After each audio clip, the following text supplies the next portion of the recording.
इंडस्ट्रीमध्ये काम करत असताना अनेकदा कलाकारांना कास्टिंग काऊटचा अनुभव येतो. याबद्दल खुलेपणाने काही कलाकार बोलतात, पण काही मात्र या गोष्टी निमूटपणे सहन करत असतात. नुकतंच हॉटरफ्लायला दिलेल्या मुलाखतीत सईने तिला आलेल्या अनुभवाबद्दल सांगितलंय.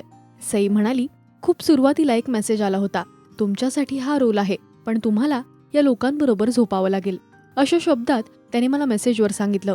त्यावर मी त्याला सांगितलं, हा मेसेज तू तुझ्या आईला पाठव, बाबांना पाठव, मला परत असा फोन किंवा मेसेज करू नकोस. 15-20 वर्षात पहिल्यांदाच अशा प्रकारचा मेसेज आला होता. यापूर्वी आणि यानंतर परत कधीच असं झालं नाही.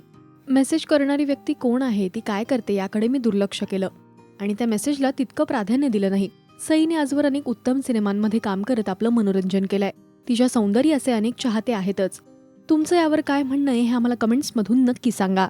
मराठी सिनेविश्वातील बातमी, अपडेट्स आणि गॉसिपसाठी तुम्ही सबस्क्राईब करा राजश्री मराठी.